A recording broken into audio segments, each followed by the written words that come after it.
So quarterly beach monitoring happens, obviously quarterly, so 4 times a year, and we try and do it in the middle of each of the school quarters. So this is week 7, so kind of the middle. The goals of beach monitoring are just to basically do a full biodiversity survey of what species are here on the beach. Because this is a closed beach, we try and keep tabs on the impacts or the non-impacts of having people here. And we did, back a couple years ago, we did some comparisons between some other higher use species. So anyways, monitoring biodiversity.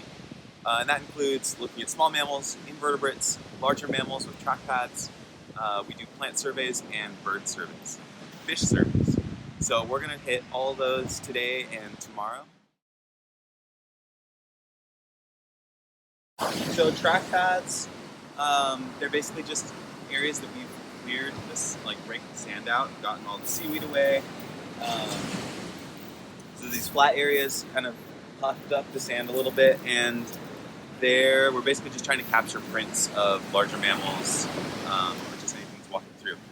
These track pads are all strategically placed around the beach in order to actually capture traffic. So there's a trail that comes down here from up above from the farm field, comes down, so we put a track pad here. We've got a couple throughout the beach, along the cliff sides, just in front of where the stairs are over there. So this is kind of a different sampling method than kind of putting out a grid and sampling that way. We're actually trying to capture species that are moving through the landscape.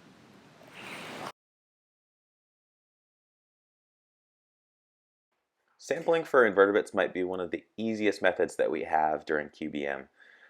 And in order to do that, we use a small compostable cup, bury it in the sand right up to the top lip, and then you're basically just waiting overnight as small inverts cruising around the ground and the sand fall into the cup, and they are unable to crawl out.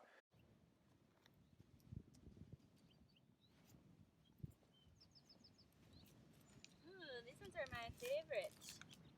And my least favorite. We've got these really rad iridescent beetles. But then if you look closely, that black stuff around the rim is actually just thousands of some tiny, tiny invert. I don't know what they are, but they're so small. And then we got 2 really cool banded spiders there, actually 3.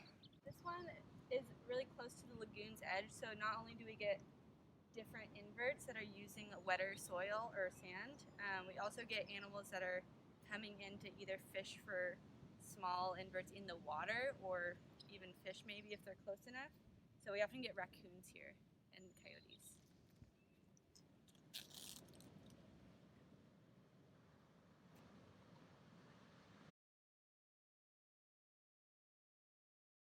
So this beach site is kind of split up between kind of the edge of this scrub over here where all this lizard tail is growing, all the yellow, and then the beach itself.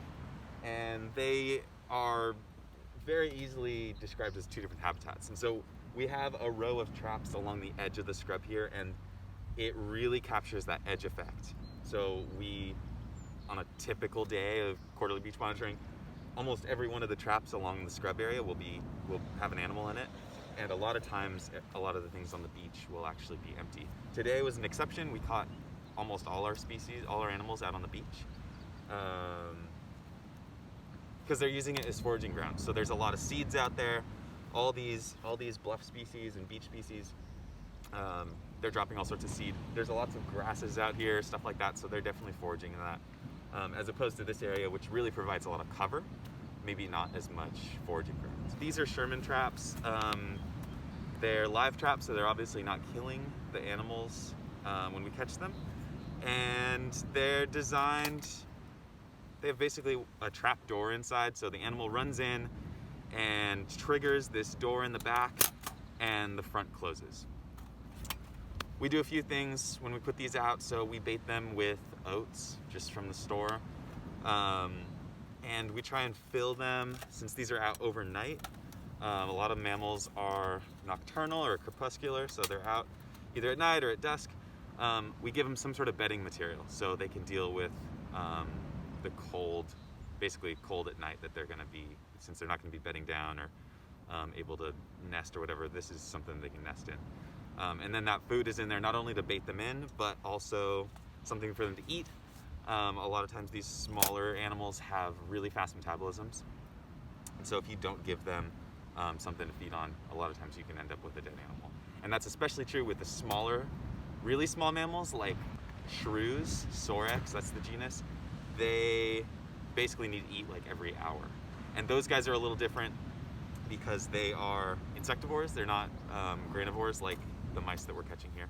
So feeding them oats is usually not a problem. So anyways, that's how one of these works. We've had these up for 2 nights, and the ear tags are really there for kind of a long-term recapture study, looking at what these species are, how long they're around, and kind of get some population estimate. And there's 30 traps that we put out. So each has a numbered flag, so we know over the 2 nights that we're trapping which traps are catching different species, and we can make sure that we're checking all the traps for each of the nights. So depending on different studies that you're doing, you'll have different numbers of traps. We have 30. Obviously other studies will be different depending on the size of your site.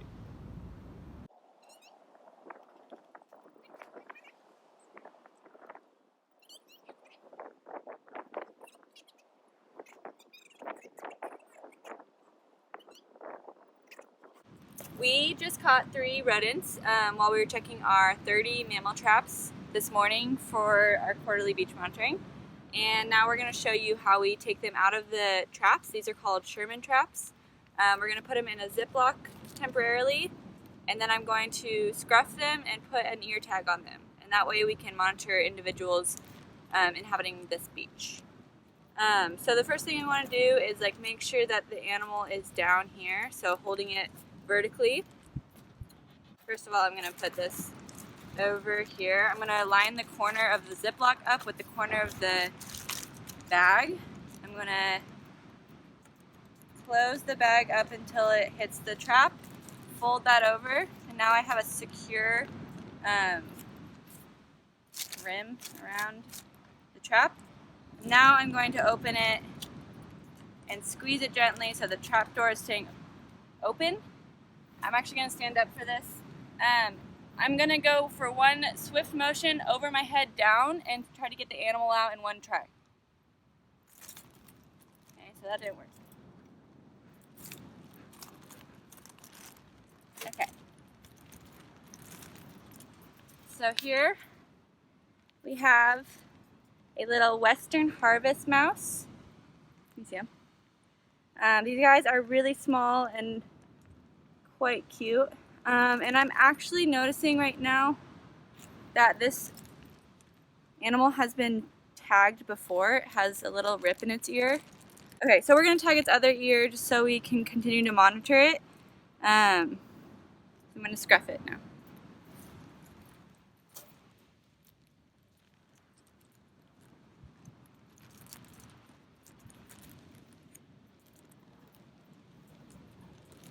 Woo.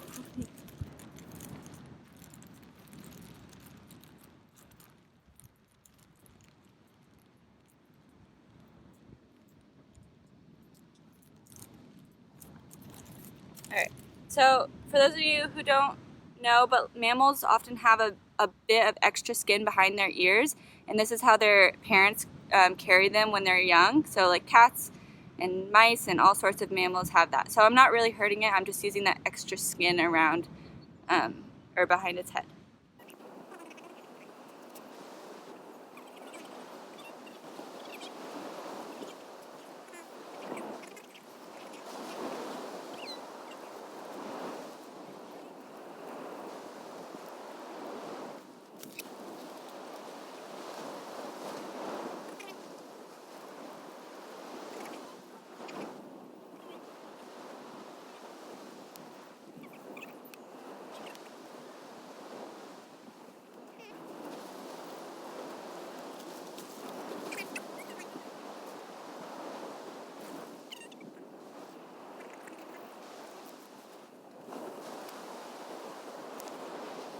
This is a different species. This is, God, your eyes are gigantic. This is a deer mouse, Peromyscus maniculatus, really common species in California and of the deer mice. There's a couple other ones that we can catch around here, but this is by far the most common. These guys are carriers of hantavirus as well, or they can be, so it's good to be wearing gloves and actually a mask, so without like COVID times. It's good to have that kind of PPE on. So we're gonna tag this guy and let it go. One other thing for this species compared to some of the other ones we have on the reserve is this super stark line between their different fur. So the underneath fur is white and then the top is brown, but it's not blended, it's just really stark. And that even follows on their tail too. Yep. Cool.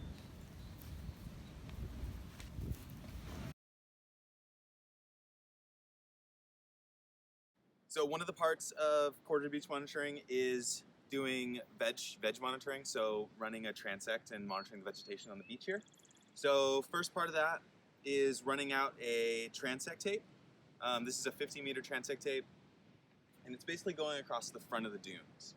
And this is really the way that we can quantify the whole space and know that we're taking data at regular intervals.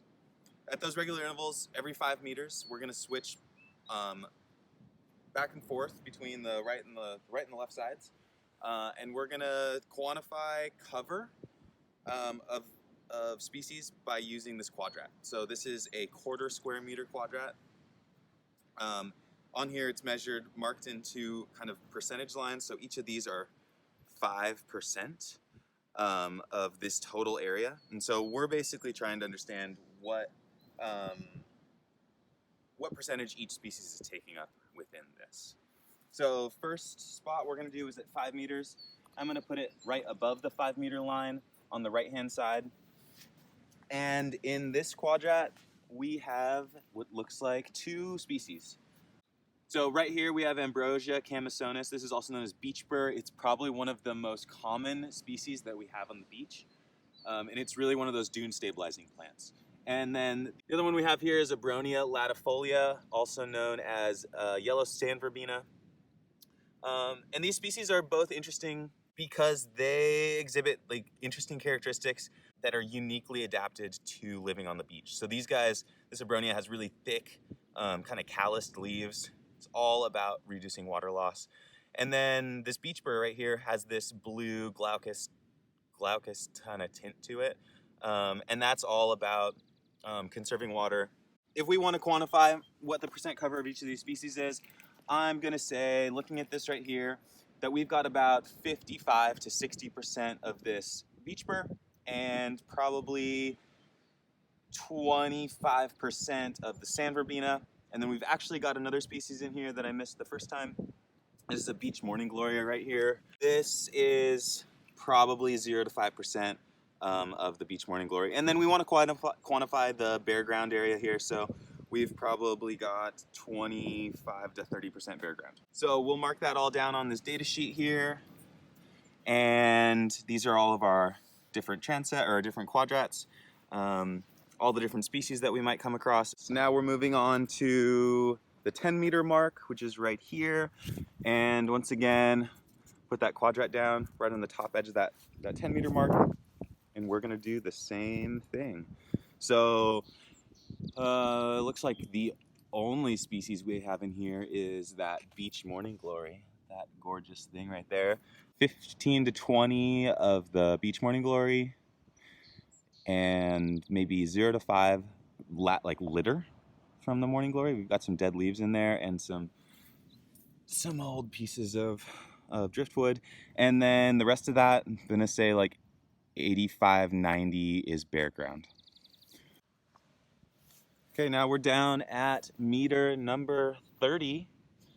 And what do we got, Kyla? I'd say 20, 25 beach burr.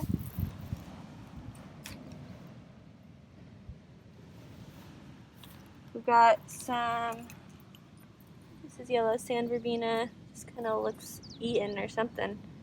0 to 5. So one other thing as we're cruising along this transect is that we're seeing some other species right outside of our quadrat.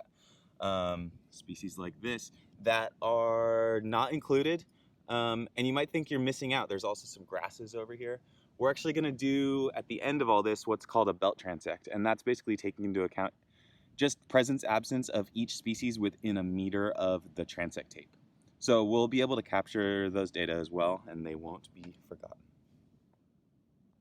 The last part of veg monitoring is something we do to see how far the vegetation is towards the ocean. So we go and kind of just do a visual survey. What's the closest plant to the water? And in this case, I think it's this thing, probably. Which this is a pink San Vermina. Well, actually, it's this guy, which is a beach burr. So we're basically gonna take the transect tape and estimate to the mean tide line. This is big estimation. So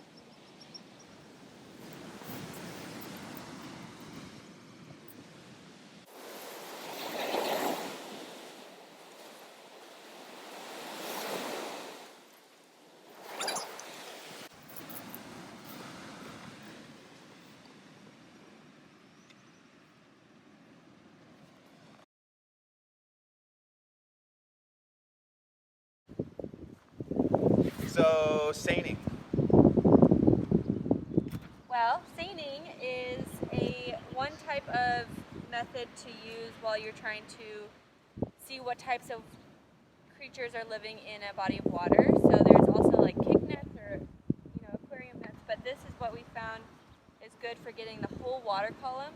So there are lead weights on the bottom of this net that help it sink to the bottom and kind of drag along the sand, and then these floats at the top that help the net float. So we're trying to get the whole span of the water column. And we're going to basically make these big circles in different sections of the lagoon and see what we get. So the first one's going to be right here, and one of us is going to stay somewhat in place while the other one pivots around, and so we're getting a whole swath of the lagoon. And the two species that we're mainly going to catch here are tidewater goby, which is a federally, maybe state protected species, and then three-spent stickleback. So that kind of dictates what size net you're going to use as well. So, obviously if you were trying to just catch, like do a seine for trout or something like that, you maybe wouldn't want to have such a small net. But for this, we're actually looking for really small fish, and probably some of the younger ones actually will go through this net, but a lot of the bigger ones, they'll stay on top. So.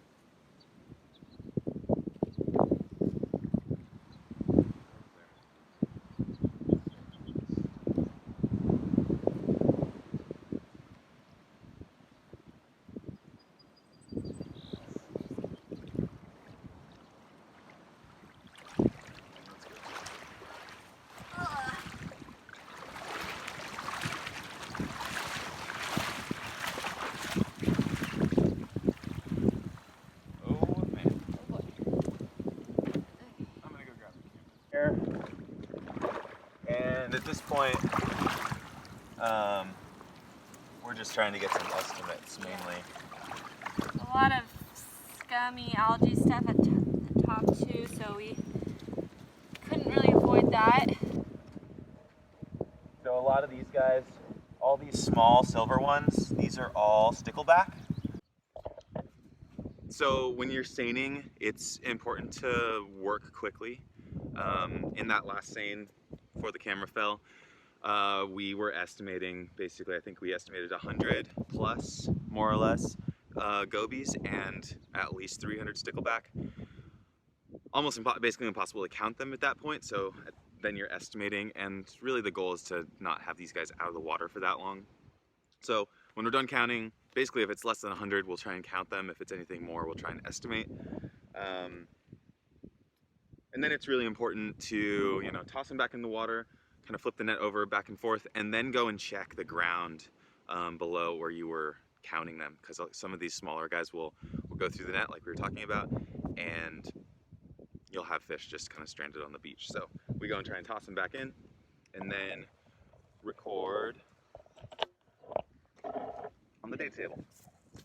And this is right in the rain paper, so it can get wet, and that's really important because we're constantly getting our hands wet. And if we had normal paper, it'd just rip and smudge and all sorts of stuff.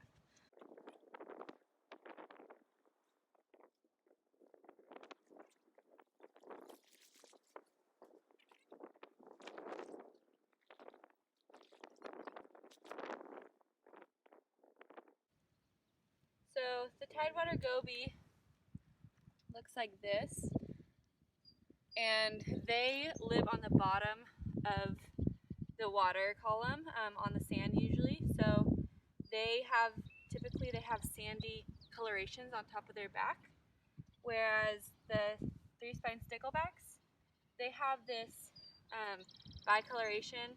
They're dark on top and light on the bottom, and they live in the middle of the water column. So predators looking up will think it's just the sun, and predators looking down won't be able to see them because they're blending in. So that's a very common characteristic for animals that live in the middle of the water column. So think of you know, dolphins and sharks and all sorts of things like that have that white belly and dark on top.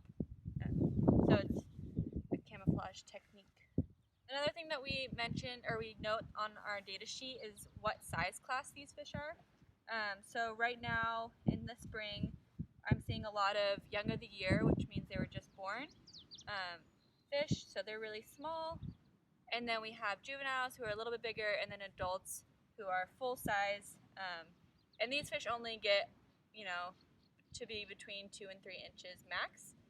So I'd consider this an adult, and then a medium-sized one, a juvenile, and a really small one, and a young of the year.